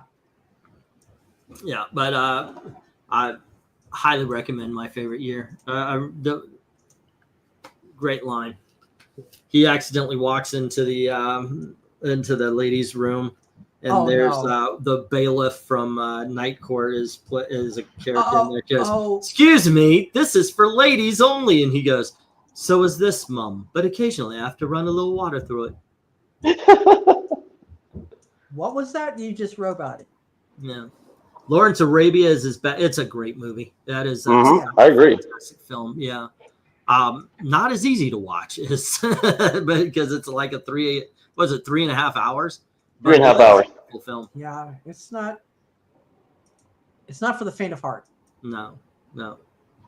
All righty. Okay, kids. There you go. All right. Please show up on Saturday. Got a great auction for you, as you see. I hear some knocking. I don't know if somebody's knocking on my door or not, but you can see with. Yeah, I hear something. No, that sounds hammering. Yeah. Hold on. I'll be right back. Entertain the troops. Okay. Take your time. Don't worry, we're not going anywhere. Yeah. there's Lawrence of Arabia. I'm trying to think of any other Peter O'Toole movies. He's got that really distinctive look. Yeah. Yeah, I mean, it's so distinctive, you can automatically pick him out of a crowd. Oh, wait a minute. Oh, I know what it was. I think he was actually in Ratatouille. He was a voice in Ratatouille. That's true. Nope, He just was some guy amazing. hammering away on a door Okay. next door. Okay. Yeah, but like, also like the best part is, it was like at that time people didn't know that was Peter O'Toole in Ratatouille, and when they see him like as the credits are rolling up, like they'll be genuinely surprised. If I don't like it, I don't swallow. Hello. Yeah, he was amazing. Did he play the villain in Up as well? No. No. What's his name from Sound of Music played the villain in Up? Shoot. Yeah, he also who you're was the talking about. villain in Star Trek V. Yeah. Oh, wait. Let's Oh. slip the dogs of war. Oh, I know who you're talking about. I can't remember his name. Dang it. Yeah, it's. I'll figure it out after we're done. It's just one of those things. Yeah, he's an amazing actor. Yeah. I don't want to say Donald Pleasance is someone completely different. No, it's not Donald Pleasance. Definitely not Donald Pleasance. I Not Pleasant. know the actor. Wreak havoc and Yes. unleash the dogs of war. That guy. Yes. Big booming voice. Oh, I've got RIPD #1 coming. Okay. After I pay for it anyway. I'm paid. This should be paid for at the end of the auction coming up. Woo! Alrighty. Books that I still have not gotten. Yeah. Alrighty. I'm checking to see what's still missing here. I haven't received, even though I paid for them. Well, if they come in for next week's auction, I'm okay with that. I've got, I'm solid now. So if they want to wait until next week's, I'm okay. Action 326, Adventure 383 with Supergirl on the cover, as well as 392.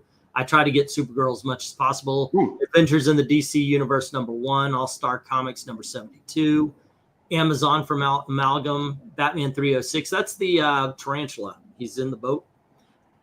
Okay. Grell thing. First appearance of Renee, not Russo. That's an Renee Montoya. Montoya. Binky #74. Chastity Reimagined from 2002. Classics Illustrated Moby Dick. Classics Illustrated something else. I got a few of those. Oh, I got a Nancy and Sluggo coming. I'm going to test those waters. That's for old people. Oh, I got the Classics Illustrated Uncle Tom's Cabin. That one's Christopher Plummer. That's it. No. Christopher Plummer was the father. Yeah. Got some Flash Gordons, hopefully on their way. Some Grim Ghost Gunfighters, Static #1, Haunted #14, House of Mystery with Dial H for Hero, Iron Fist #1, not that #1, the one from 2017 that I highly recommend to everybody. Iron Lantern, Jonah Hex 46, Jughead 207, Just Married #80, Little Genius #50, Little Life with Archie 240, Mutt and Jeff from 1957. It's Mutt and Jeff. I wanted to give it a try, right?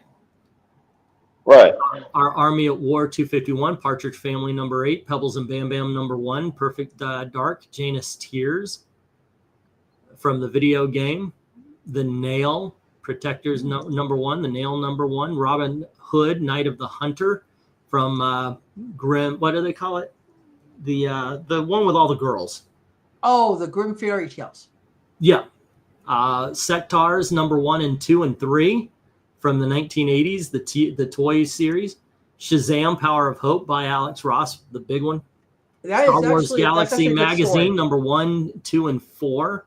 Star Wars Jabba the Hutt Dynasty Trap #1. Golden Age of the Sith #1 and 2. Strange Adventures 192. Superman 183. That Welcome Boy #6. I got a shit ton of books still waiting to be delivered.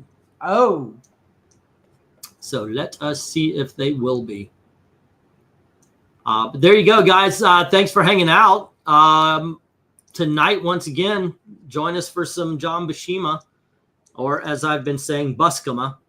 I said it as a joke a couple of times, and then I found myself just saying it. It's John Buscema covers. Yep. Yeah, no. James Stewart or James Dean. Well, James Stewart. That's just by default. Look, James Dean did 4 really good movies, and then he died. Yeah. Unfortunately, at a really young age.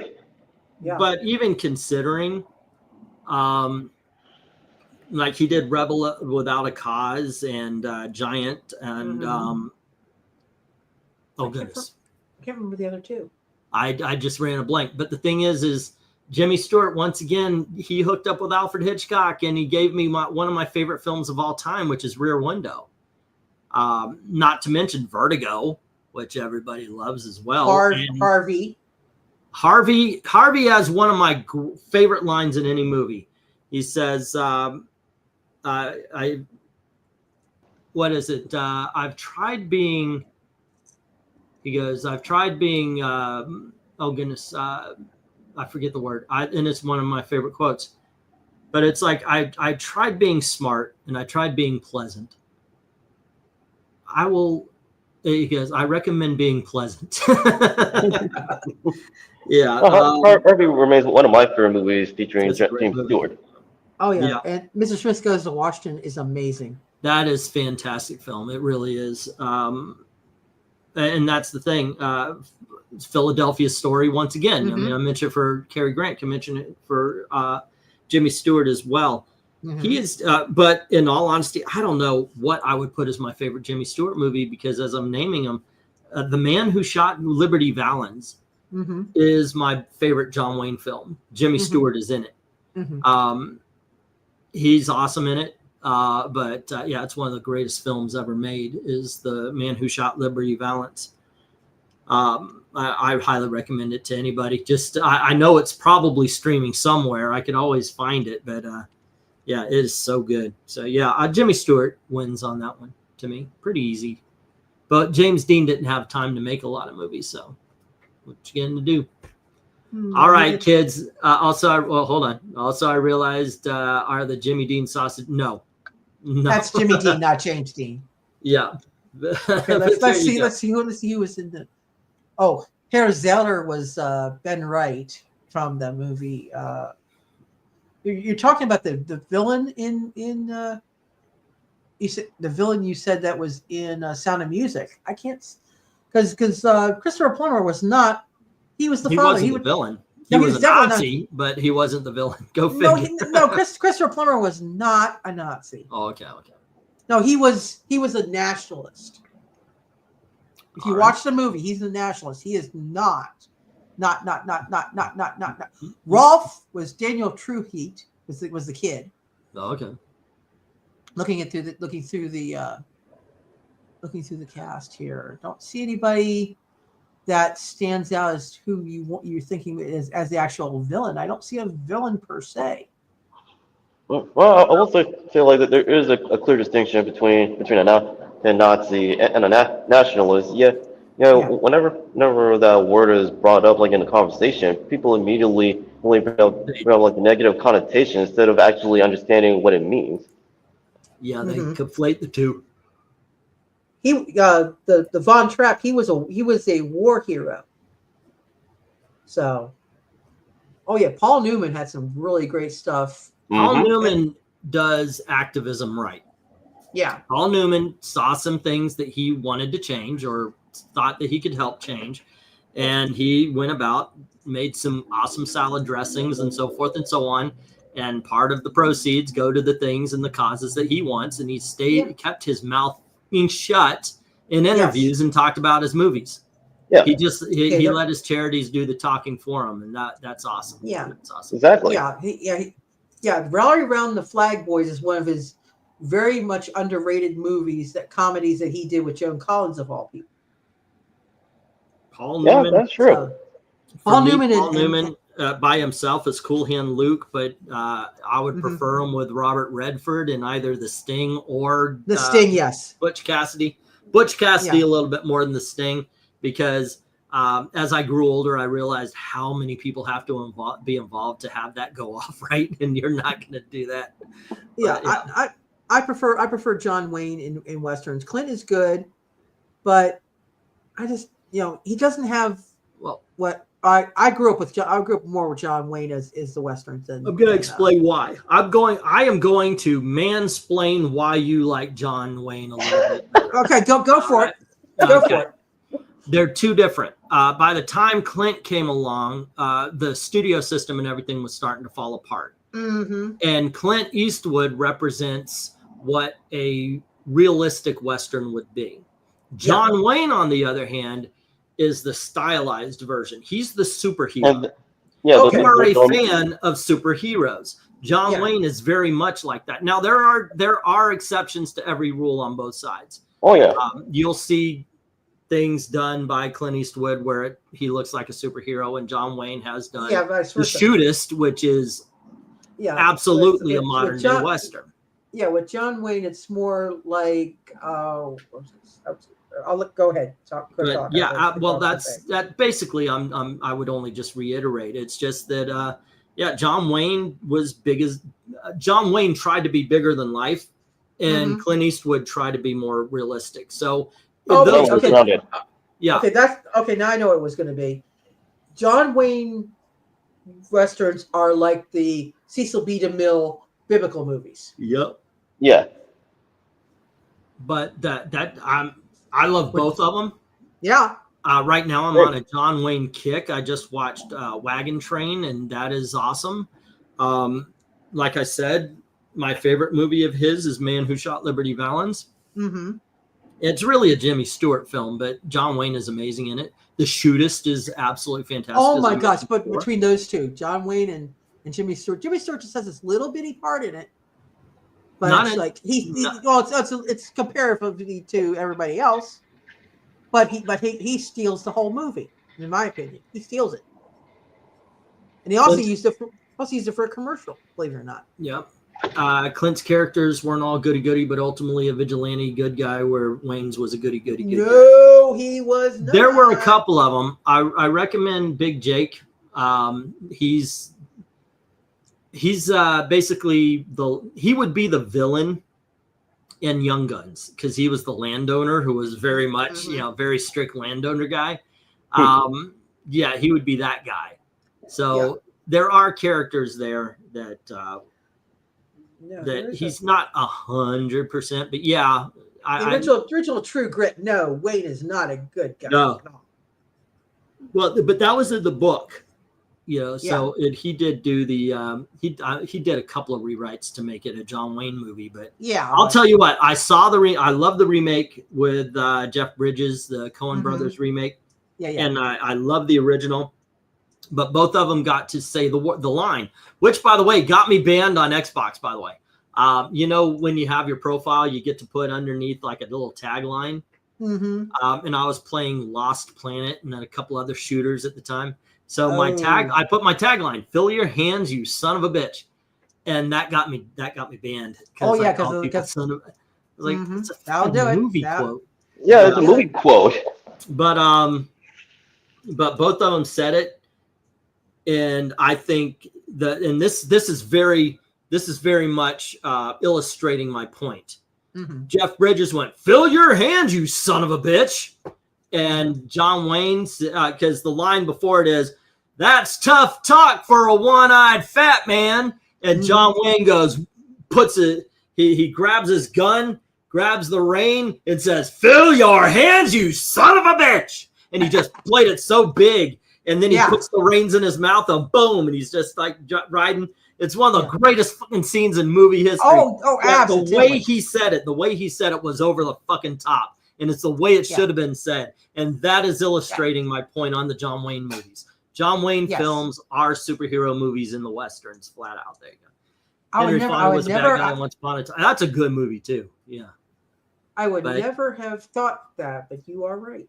But that man, True Grit's fucking awesome. Jason really is a great film. Yeah. Jason Robards in Something Wicked This Way Comes, the father. By the pricking of my thumb, something wicked something- this way comes. And Yeah. Jonathan Price is Mr. Dark. Jonathan Yeah. Price, who, yeah, I mean, he was in Evita. You know, he was the floppy dad in Pirates of the Caribbean. Yeah. But when I was 11 years old, he scared the fuck out of me as Mr. Dark in Something Wicked This Way Comes. When I saw that movie, it scared me too. I'm 8 years old, and it scared the hell out of me. And you know what? it gave me chills too. So did Pam Grier. Pam Grier played the Spider-Woman in that movie. Oh my God, she was Mhm. wonderful. She was sexy too. I don't care. Yeah, man. she was wonderful. I would. Englentine was coming of age and realized he Yes. was heterosexual. Actually, Yes. Linda Carter had done that a long time before. Yeah, but that didn't hurt. That Pam didn't Grier hurt. didn't have. Yeah. Yeah, when I saw that movie, and I was spending the night over at my friend's house. She had this ceiling over the guest room. I had nightmares of the spiders. Yeah, I had nightmares of that coming down. That is awesome. Did you ever see Something Wicked, Dominic? Yes, You have yes, I have. Actually, I was able to watch Something Wicked This Way Comes through Netflix when it was still when they were still mailing DVDs. That's good stuff. Yeah, that was good stuff. Yeah, and I gotta say, like it's actually thanks to that adaptation, it's like it introduced me to Ray Bradbury, and eventually I started reading like more of his books besides Something Wicked This Way Comes. Mm-hmm. And to this day, it's a crying shame that Disney or any of one of his other studios like didn't continue on like making horror movies. Oh yeah, but I think All right. Now this is a tough question. Okay, Which go for was the better Tim Curry or Bill Skarsgård? I Okay. didn't see the other one, so I can't say. But the TV. Crap. Okay, so I would never say an unkind word about Tim Curry. Never. Yeah. I met him not physically, you know. I'm just saying is like I was introduced to him through a little family film called Annie. Oh yes. My mother loved musicals, and God damn it, one of her sons were gonna love musicals with her, and I was chosen. He was great as Rooster. Then I didn't even know it was him for a long time in Legend. So I love me some Tim Curry. Everybody does. Everybody should. You want to see awesome Tim Curry, like fan-fucking-tastic Tim Curry, and you would never think about it because everybody brings up, you know, like I said, Legend, or you bring up the Rocky Horror, you bring up even Clue, right? No, you want to know fantastic? Fantastic is one word in Home Alone 2. Yes. In Home Alone 2, he looks, of course, he feels bad. He's stuck in the house. Kevin's dad, not really, get out of here, or, did that. So he's embarrassed the next morning that he meets Kevin, and he goes, and we got you a pizza. And it's just the way he delivers that one word. I like, you know what? Fucking Tim Curry, man. Why would you say it like that? But it so works. A pizza. Okay, I love it. I love it. John Wayne spanking Marina O'Hara and McClintock was pretty good too. Yeah. Yeah, McClintock and The Quiet Man is a lot of people talk about Quiet Man. Quiet Man was one of John Wayne's best movies, I think. Angelina's Daddy Warbucks, together at last. Oh my gosh, yes. Together forever. I actually do know all of the songs. That doesn't surprise me. Yeah. Why does that not surprise me? And yes, me? I did get to do Daddy Warbucks. Wow. I wasn't bald then. So you had to do but the it was cat. middle school, and we were doing kind of a cabaret show where we're doing different scenes. Mm-hmm. Okay. So I got to. Yeah. All right, so unpopular take. Never got into Rocky Horror, just not my thing. But Home Alone 2, he was epic, says MK. Yeah. Rocky Horror is it absolutely don't. We got it on video. It's like this is the most useless video of all time because Rocky Horror really just shines. It's if you're in the theater. When you're in the theater with a whole bunch of people. I've seen it in the theater once. Yes, like that. I actually got to do Rocky. By the way, I'm more of a Brad. Even when I was younger and I had the abs and everything, back in the day, I had a Bruce Lee body. Uh-huh. I was ripped Yeah. But I didn't have, you know, you got to dehydrate yourself to get that. Oh no. Right. Ugh. But I was thin and I was taut, you know, I like, okay. But they didn't have a Rocky. And I was thinking, well, move Brad over there and I'll do your Brad for you. And I could do that. Put on my glasses and just, yeah. And I like the songs. There's a song from the play I like better than anything in the movie. It's called Once in a While. But I wanted to do, because I would belt, and you were allowed to belt, but I wanted to sing There's a Light Over at Frankenstein's Place. Oh yeah. Yeah. But I actually got to be a part of a live cast. I don't recommend it unless you're a weirdo. I was the most normal of all the weirdos. Yeah. There you go. It was fun, but I got to run around in basically my underwear for a little bit while we did the Rocky Horror Show. Yeah, that's something back then. Not so much back here, but that was something back then. Yeah, I was a little skinny kid. Have you seen clips of Tim Curry and the Weird Witch? So over the top and bizarre, but in a good way. Well, he corrected it. It meant to say the worst witch. No, I have not. Yeah, Brad Pitt versus George Clooney. Ooh. I'm not big on either, to be honest. Okay, I think probably Brad Pitt. I think Brad Pitt's more of a character actor. I think when you go see a George Clooney movie, you go to see George Clooney. Not that he can't be. I don't think there's an ounce of George Clooney in Oh Brother, Where Art Thou? I think that's one of the few roles that George Clooney disappears in. But a lot of the times, I think George Clooney is very much George Clooney and everything, which is okay. Humphrey Bogart was the same way. Yeah. You know, Harrison Ford is Harrison Ford in damn near every movie. Yeah. So it can be done well. It can work. But tell me that the crazy guy in The Sixth Sense is the handyman driver of Once Upon a Time in Hollywood. They're not the same. Yeah. So, yeah. Yeah. For me, when I think of George Clooney, I think of two things: the Batman and Robin. Oh, okay, that's maybe. No. And the other thing is the Nespresso commercials. That's it. It's the only thing I know him for. When George Clooney plays a loser, I think that's when he's really acting. Yeah. In all honesty. Yeah. Right. That's why I bring up Oh Brother, Where Art Thou? There was another Coen film, oh goodness gracious, just something or other. Brad Pitt's in it. This guy, he was playing that guy. Yeah. Fucking hell, but he was a loser in that. Basically, here's a good way to put it. If George Clooney is walking around with wide eyes, that's my favorite George Clooney, because he always seems like out of his element. That being said, I think he was perfect for Danny Ocean, because you need suave. You need somebody who could go in and be Frank Sinatra. And I think George Clooney, for as dumb as he is politically, when he acts, he can be Frank Sinatra. Yeah. Oh, I can. Oh, the Brad Dourif. That guy gives me the creeps looking at him. Same with Jeff Goldblum. He plays Jeff Goldblum in every movie. But Brad Dourif, he disappears. Like in each character he has played over the years. Yeah, but I just did a quick search on him. Oh, he gives me the creepers. Brad Dourif, yeah. Yeah. There you go. All righty. I've tried to do this. I'm hungry. I need to go. Yeah, we'll see you tonight at 10:30.